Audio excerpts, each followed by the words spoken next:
Hello ladies and gentlemen, Grim here, and I have stumbled upon a very interesting video that I was thinking that I should bring to your attention, because we might have a new very good team for Phase 3 since the introductions of the new Apokolips artifacts.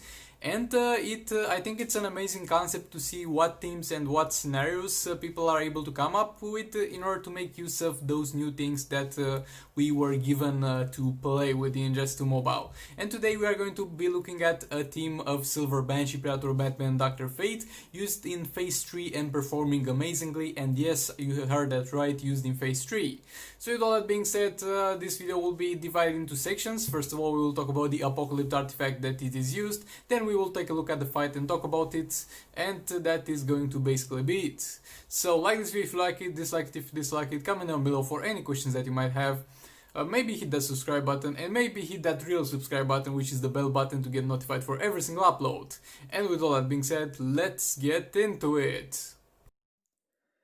Before we get into the actual video, credits where credits are due, check out We Nightmares. He's going to be the Ingest 2 mobile YouTuber that I got the footage from, and the one that came up with the idea, and he was kind enough to let me make a video on it. So definitely check out his channel, links will be in the description in the pinned comment. He's going to be uploading Ingest 2 mobile content for both raids and solo raids, and he's going to come up with some very interesting things using some very underrated character. As you can see over here, there's a one-shot with Swamp Thing. What else would you want from your life? So with all that being said, make sure that you check him out, and if you like what you see, and you will most likely like what you see, make sure you subscribe. So first of all, let's take a look at the artifact, the Mega Rod, and let's talk about how this is going to be used in this specific scenario. So this artifact will give you plus 150 special damage for 5 seconds after successfully blocking an opponent's ability. And this is not going to really come into play in this fight. But the second thing that's going to really come into play in this fight is going to be the 100% chance to ignore Power Steal and Power Drain.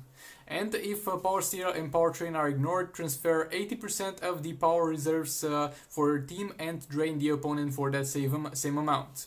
So basically, let me get this very simple for you all. And of course, don't talk about the Dawn of Apokolips only bonuses, because those are not going to apply. So, what does it mean? So at level 10 you'll get a 100% chance to ignore Power Drain. So if you put this on a character, Power Drain will not be a thing anymore for that character specifically. For the team it does not apply as a whole team bonus, which is normal I guess in terms of how artifacts work. And for starters you will have a 100% chance to ignore the Power Drain and Power Steal. And at the same time, each time you would be Power Drain and Power Steal, you instead are going to Power Steal your opponent for 80% of the amount that he was supposed to Power Drain or Power Steal you. So let's say somebody uses an ability that is meant to drain 6 bars of power from you. You will ignore that secondary effect and you will drain 80% of that amount from his power bars. So let's say, for the sake of the example, though I don't think there's any character in the game that can do this, somebody was going to drain 8 bars of power or even steal them from you. 10 bars of power or even steal them from you, and you are going to be immune of that effect, and instead you are going to steal 8 power bars from him. So how is this going to come into play? In raids in Phase 3, there are going to be some hazards on the ground, and if you move all the way to the left corner, there will be the hazard that constantly power drains. And I was not sure if this was going to work. I was not sure if the power drains on the ground were specifically tied to the Brainiac character, but they are indeed tied. So how this works is going to be by standing in that specific spot, you are going to turn the hazards against Brainiac, and you are going to constantly gain power and drain power from Brainiac by doing this. And this is just an amazing thing, because until now, the right side of the map in Phase 3 was where the damage was happening, the left side of the map was where people that couldn't really handle the hazards were staying to kind of deal some damage. But the tables have turned, and we are going to have an amazing fight on our hands that we are going to go ahead and watch now. And with all that being said, let's get into the fight.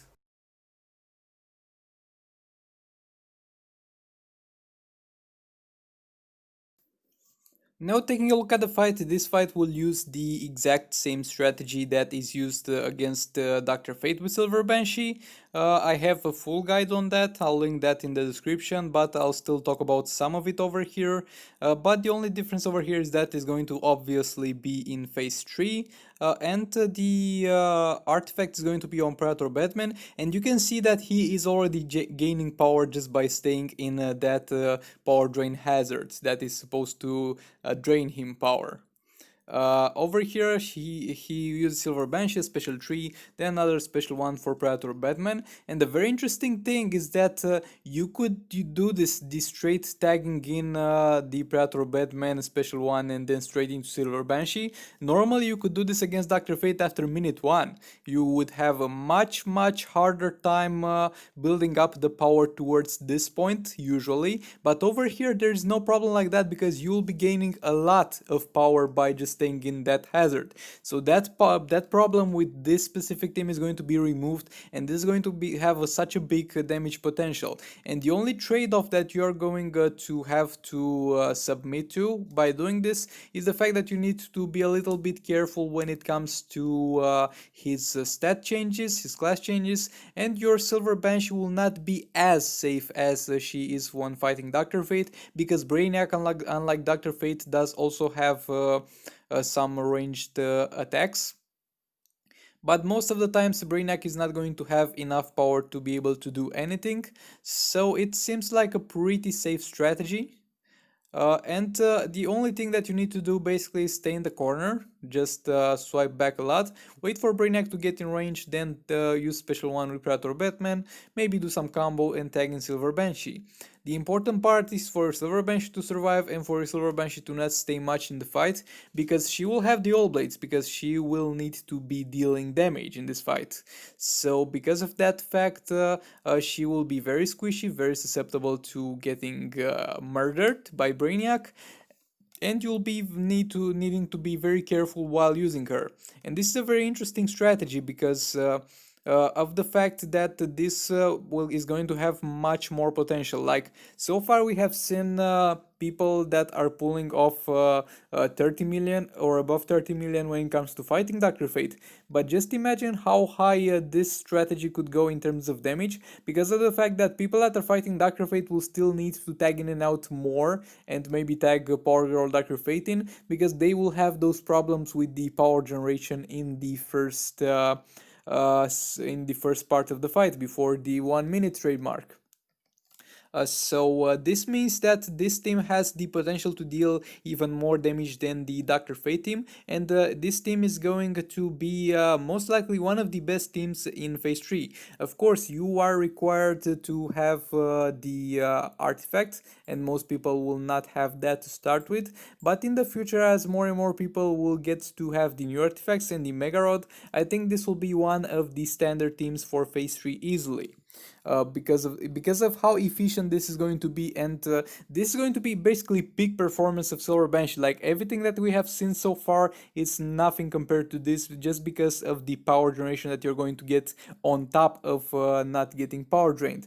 This is so fun and so interesting because it simply turns the mechanic of Brainiac, that he is going to power drain you, against him, and you power drain him instead. You gain lots of power and you deal lots of damage to him.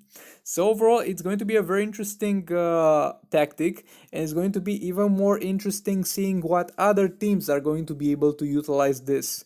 Though not many teams are going to come into mind at the moment, not many teams that will benefit from staying in the hazard that is over there. But we will see as time goes. Like, how many of you did think so far of Silver Banshee being such a great damage dealer in Phase 3 with this artifact? Well, I haven't. I have thought about some of the specifications of the Mega Rod, but I didn't think it can be used to this effect and to this efficiency.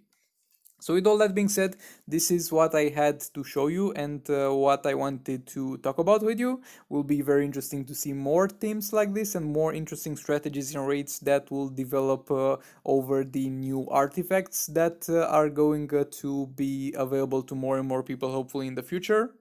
With all that being said, this was Sigvaldo Grim. Like this video if you like it, dislike it if you dislike it, subscribe for more content like this, maybe hit that bell button, maybe comment down below for other team ideas you think might work with the new artifacts. This is a very interesting genre, and make sure you check out We Nightmares, links